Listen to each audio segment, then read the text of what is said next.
सोचिए अगर महाराष्ट्र और झारखंड भी नरेंद्र मोदी ने जीत लिया तो इंडी गठबंधन तो कहीं का नहीं रहेगा। राहुल गांधी ये जो संविधान की कॉपी लहरा रहे हैं वो उन्हें छोड़कर कुछ ठोस राजनीति सोचनी होगी। लोग राहुल गांधी को मानने से इनकार कर देंगे इंडी गठबंधन का नेता। भाई ये लोग तो सिर्फ माहौल बनाने में आगे रहते हैं, नतीजे आते हैं तो फिर इन्हें ईवीएम याद आने लगती है। माहौल बनाने में तो ऐसा आगे हैं कि उद्धव ठाकरे के हेलीकॉप्टर की जांच क्या हुई थी, वीडियो बनाए गए, विक्टिम कार्ड खेल दिया कि भाई उद्धव को टारगेट कर रहे हैं। कहा गया कि क्या मोदी शाह के हेलीकॉप्टर की कभी जांच की गई? और आज ही आप देख लीजिए कि बीजेपी के बड़े बड़े नेताओं की फिर से हेलीकॉप्टर की चेकिंग हो गई। कल तो हुई थी, देवेंद्र फडणवीस क्या नितिन गडकरी सबकी तो चेकिंग हुई थी। सीएम शिंदे के हेलीकॉप्टर की चेकिंग हो गई। आज तो अलग ही लेवल का गजब हो गया। अमित शाह, गृह मंत्री अमित शाह के हेलीकॉप्टर के वो भी चेक कर लिया गया। अब बताइए, हर बात पे लोग माहौल बना देते हैं। उद्धव ठाकरे अपने हेलीकॉप्टर की जांच को लेकर हाय तौबा मचा रहे थे, लेकिन आज उनके एजेंडे की हवा तब निकल गई जब चुनाव अधिकारी अमित शाह का हेलीकॉप्टर चेक करने पहुंच गए। अमित शाह के हेलीकॉप्टर की जांच में क्या मिला वो आपको बताऊंगा। इस बीच पीएम मोदी और राहुल गांधी का भी हेलीकॉप्टर सुर्खियों में आ गया। पीएम मोदी तो 1 घंटे तक एयरपोर्ट पर ही फंसे रह गए। उसके चक्कर में राहुल गांधी को आधे 1 घंटे हेलीकॉप्टर में बैठकर इंतजार करना पड़ गया। बीच चुनाव में यह हेलीकॉप्टर वाला विवाद क्या हुआ, इसकी पूरी डिटेल भी आपको दूंगा। चुनाव को 360 डिग्री कवर करने वाले इस चैप्टर में यह भी बताऊंगा कि कैसे महाराष्ट्र में योगी आदित्यनाथ के कटेंगे तो बटेंगे वाले नारे पर तूफान खड़ा हो गया है। बीजेपी के अंदर ही कुछ नेता इस पर सवाल खड़े कर रहे हैं। लेकिन पहले इन तूफानी बयानों की एक झलक देखिए, फिर आगे की बात बताता हूं।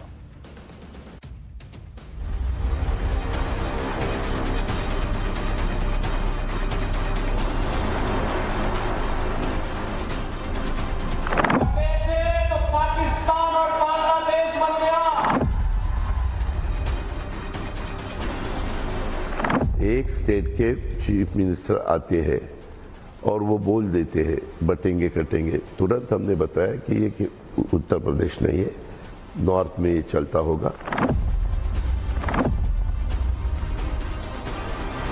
जनता का मिजाज और नेशनलिस्ट मिजाज ये समझने में थोड़ा समय उनको लगेगा। Personally speaking, I am not in favor of such slogans. लूटेंगे और बांटेंगे, महाराष्ट्र लुटेंगे आणि दोस्तों को बांटेंगे, ही यांची खरी गोष्ट आहे। बटेंगे या कटेंगे वगैरे नाहीये। महाराष्ट्र के चुनाव में इस वक्त असदुद्दीन ओवैसी की भी खूब चर्चा हो रही है। ओवैसी के बयान वायरल हो रहे हैं। प्रचार में विरोधियों पर प्रहार करते करते असदुद्दीन ओवैसी सब्जी वाले की दुकान पर भी पहुंच गए। वहां क्या हुआ वो भी आपको दिखाऊंगा।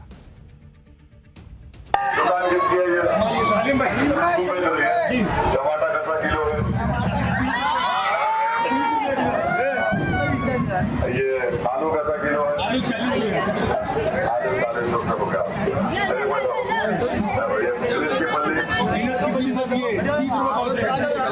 तीन मिलाए तो 100 रुपये इसमें हो गए।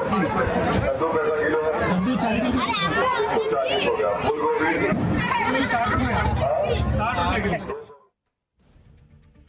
ओवैसी कितनी सब्जी खाते होंगे वही जानते होंगे, अमूमन तो गोश्त ही बनता होगा। लेकिन आज सब्जी के ठेले पे क्यों पहुंचे ये भी आगे बताऊंगा। देखिए, महाराष्ट्र के चुनाव में गजब लेवल की लड़ाई चल रही है। इस चुनावी लड़ाई में पीएम मोदी पूरी तरह से कॉन्फिडेंट हैं। वो अपना प्रचार खत्म कर चुके हैं। कल पीएम मोदी को नाइजीरिया के लिए निकलना है। उन्होंने समेट दिया भाई, अपना काम कर दिया और अब नाइजीरिया जा रहे हैं। नाइजीरिया के बाद ब्राजील चले जाएंगे जहां G20 की मीटिंग होनी है। लेकिन पीएम मोदी विदेश जाते जाते इंडी गठबंधन को एक चैलेंज देकर जा रहे हैं। पीएम मोदी के इस चैलेंज से कैसे उद्धव ठाकरे फंस गए हैं वो आपको बताऊंगा। पहले पीएम ने कहा क्या है ये सुनिए। मैंने इन्हें चुनौती दी थी कि कांग्रेस के मुंह से, कांग्रेस के शहजादे के मुंह से बाला साहब ठाकरे की प्रशंसा के लिए कुछ बात जरा बुलवा के दिखा दीजिए। अरे एक बार तो कांग्रेस के शहजादे से मुंह से निकलवाइए, हिंदू हृदय सम्राट बाला साहब ठाकरे। आज तक ये लोग कांग्रेस के शहजादे से बाला साहब ठाकरे की प्रशंसा नहीं करवा पाए हैं। और यही अघाड़ी वालों की सच्चाई है। वीर सावरकर को गालियां देने वालों को भी ये लोग गले लगाते घूम रहे हैं। पीएम मोदी ने तो उद्धव ठाकरे की दुखती रग पर हाथ रख दिया, क्योंकि जो बाल ठाकरे जीवन भर कांग्रेस को उधेड़ते रहे, उसी कांग्रेस के साथ उद्धव ठाकरे ने हाथ मिला लिया। इसलिए तो पीएम ने उद्धव ठाकरे को चैलेंज दिया था कि जरा बुलवाइए ना, राहुल गांधी से बुलवाइए, हिंदू हृदय सम्राट बाला साहब ठाकरे, इतना बुलवा के दिखा दीजिए। कहां बुलवा पाए। उद्धव ठाकरे इसमें फंस गए। इस घेराबंदी में रही सही कसर गृहमंत्री अमित शाह ने पूरी की। उन्होंने कह दिया कि उद्धव सेना के लोग तो औरंगजेब के फैन क्लब की गोदी में बैठे हैं। अमित शाह को भी सुनिए। मैं आज उद्धव ठाकरे जी को पूछना आया हूं, ये उद्धव सेना के लोग औरंगजेब फैन क्लब की गोदी में बैठे हैं। उद्धव बाबू, आप हिंदुत्व को पाखंड कहने वालों के साथ बैठे हो। अफजल खान और औरंगजेब की कब्रों को सुशोभित करने वालों के साथ बैठे हो। संभाजीनगर नाम का विरोध करने वालों के साथ बैठे हो। कसाब को बिरयानी खिलाने वाले के साथ बैठे हो और राम मंदिर का विरोध करने वालों के साथ बैठे हो। जरा याद करना, आपके पिताजी ने इस महाराष्ट्र को किस रास्ते पर ले गए थे और आप किस रास्ते पर चल रहे हो।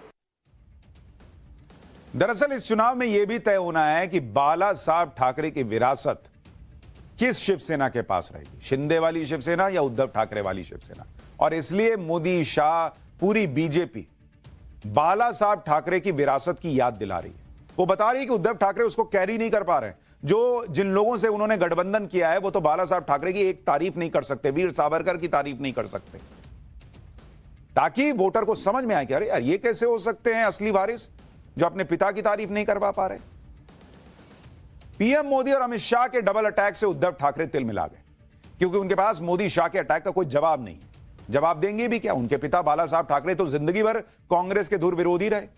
बाला साहब ठाकरे कांग्रेस को इतना नापसंद करते थे कि उन्होंने एक बार कह दिया था कि जिस दिन भी उन्हें लगेगा कि उनकी पार्टी कांग्रेस जैसी होती जा रही है तो वो शिवसेना ही खत्म कर देंगे। एक इंटरव्यू में बाला साहब ठाकरे ने कहा था कि शिवसेना को कभी कांग्रेस जैसा होने नहीं दूंगा, कभी नहीं, और मुझे मालूम होगा कि ऐसा हो रहा है तो मैं अपनी दुकान बंद कर दूंगा। शिवसेना चुनाव ही नहीं लड़ेगी। उन्होंने कहा कि आज जो मान सम्मान शिव सैनिकों को मिल रहा है वो शिवसेना के नाम पर मिल रहा है, हिंदुत्व के लिए मिल रहा है, भगवा झंडा के लिए मिल रहा है, इससे गद्दारी बिल्कुल नहीं। एनसीपी के साथ गठबंधन करने पर भी बाला साहब ठाकरे ने कहा था, मैं सोच भी कैसे सकता हूं कि जिसने वाजपेयी की सरकार गिराई उसके साथ हाथ मिलाऊं। दुश्मन तो दुश्मन होता है। यह थी बाला साहब ठाकरे की सोच, एकदम क्लियर कि कांग्रेस बनने की नौबत आई तो पार्टी खत्म कर दूंगा यार। और आज उनके बेटे कांग्रेस के साथ गठबंधन करके बैठे। कांग्रेस और एनसीपी को बाला साहब ठाकरे अपना दुश्मन मानते थे, लेकिन उनकी सियासी विरासत पर हक जमाने वाले उनके बेटे उद्धव ठाकरे ने कांग्रेस एनसीपी से हाथ मिलाया। इसलिए जब सवाल उठते हैं तो उद्धव ठाकरे के पास कुछ बोलने को बचता नहीं। पीएम मोदी और अमित शाह को जवाब देने के लिए उद्धव ठाकरे इमोशनल कार्ड खेलने का प्रयास करते हैं। उद्धव ठाकरे ने पीएम मोदी पर उनकी मां और पिता बाला साहब ठाकरे का अपमान करने का आरोप लगाया। उद्धव ने कहा कि पीएम मोदी बाला साहब के वंश को साथ नहीं रखना चाहते, शिवसेना प्रमुख के बेटे को नहीं चाहते, उन गद्दारों को अपने साथ ले जाना चाहते। उद्धव ने कहा कि आप बाला साहब और मेरी मां का अपमान कर रहे हैं। मोदी जी, आपके संस्कार कैसे हैं? उद्धव ठाकरे के सामने दिक्कत यह है कि वो चुनाव में खूब माहौल बनाने की कोशिश तो कर रहे हैं, लेकिन ये इमोशनल कार्ड चलेगा या नहीं ये उनको भी नहीं पता। इमोशनल कार्ड और विक्टिम कार्ड, उद्धव ठाकरे दोनों कार्ड खेलकर अपने लिए माहौल बनाने का प्रयास कर रहे हैं। जैसे उद्धव ठाकरे के अपने हेलीकॉप्टर और सामान की जांच को लेकर आसमान सिर पर उन्होंने उठा लिया, विक्टिम कार्ड खेल दिया। यह कहा था कि चुनाव आयोग सिर्फ विपक्ष के नेताओं की जांच करता है, कभी पीएम मोदी और अमित शाह के हेलीकॉप्टर की जांच करके दिखाओ। उद्धव ठाकरे के इन आरोपों के बाद देवेंद्र फडणवीस के सामान की एयरपोर्ट पर चेकिंग का वीडियो आ चुका है। यह वीडियो 5 नवंबर का था, यानी उद्धव ठाकरे के हेलीकॉप्टर की जांच से बहुत पहले का। लेकिन चूंकि फडणवीस ने हल्ला नहीं मचाया तो पब्लिक को पता ही नहीं था कि ऐसा हो चुका है। इसी तरह महाराष्ट्र के सीएम एकनाथ शिंदे और डिप्टी सीएम अजित पवार के हेलीकॉप्टर और सामान की जांच हुई। आज तो महाराष्ट्र के हिंगोली में चुनाव आयोग ने गृहमंत्री अमित शाह का हेलीकॉप्टर खंगाल डाला। अमित शाह के हेलीकॉप्टर में रखे सामान को खोलकर चेक किया गया, लेकिन अमित शाह ने कोई हल्ला नहीं मचाया, कोई वीडियो रिकॉर्डिंग नहीं की, कोई विक्टिम कार्ड नहीं खेला।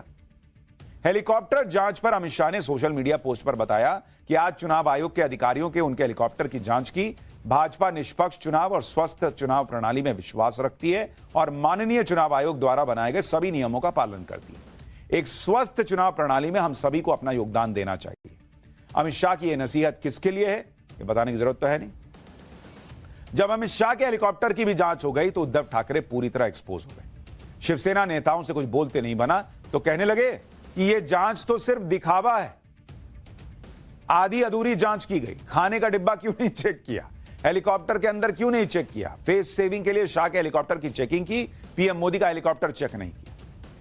मतलब इन लोगों का हिसाब छोटे बच्चे जैसा नहीं होता है कि हमको लाल पेन नहीं मिला है, उसको तो लाल दिए। अरे पेन दिए ना, लिखो ना यार।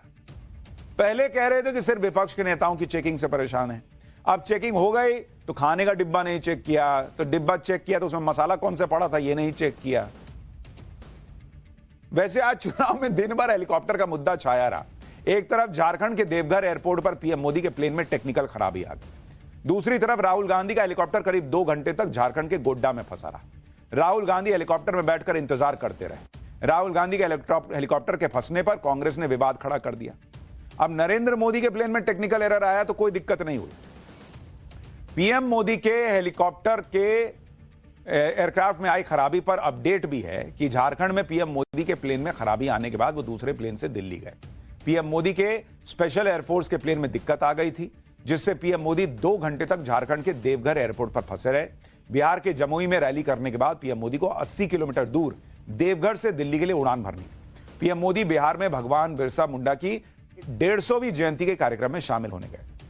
अब पीएम का प्लेन खराब हुआ तो किसी ने हंगामा नहीं। अब ये राहुल गांधी का हो जाता, फिर आप देखते कि अरे बाप रे, राहुल गांधी का प्लेन खराब करा दिए, उनके खिलाफ साजिश हो रही है, क्या क्या ये लोग नहीं बोल देते।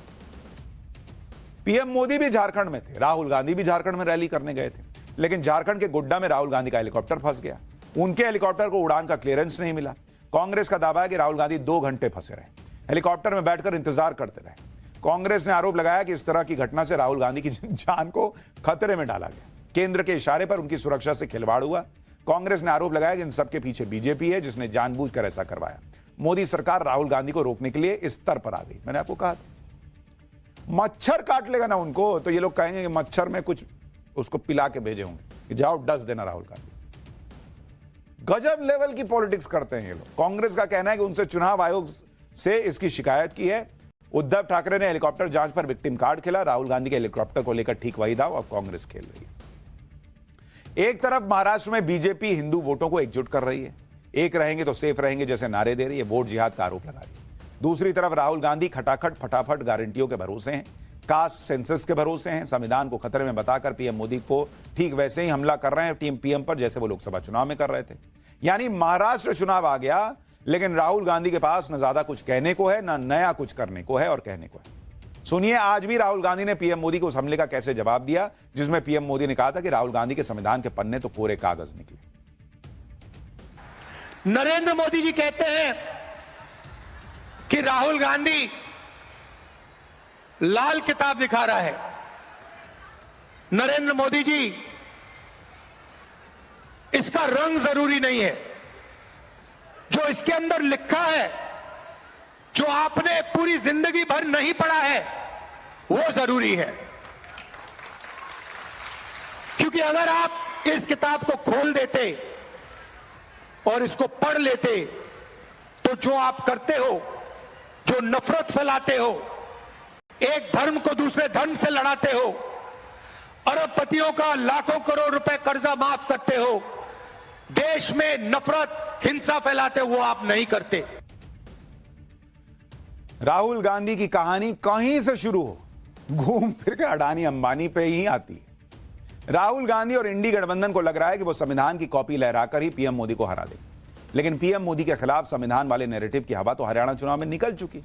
महाराष्ट्र में इंडी गठबंधन को मुसलमानों की एक तरफा वोटिंग का भी सहारा, जिसके जरिए लोकसभा चुनाव में उन्हें बढ़त मिली थी, विधानसभा चुनाव में भी ऐसा हो, उसके लिए खुद मुस्लिम धर्मगुरुओं ने जोर लगाना शुरू कर दिया है। उस पर जब बीजेपी नेता इंडी गठबंधन की मुस्लिम तुष्टीकरण वाली पॉलिटिक्स पर बोलते हैं तो इंडी गठबंधन के नेताओं को चुभने लगता है। लेकिन आप खुद देखिए, मोदी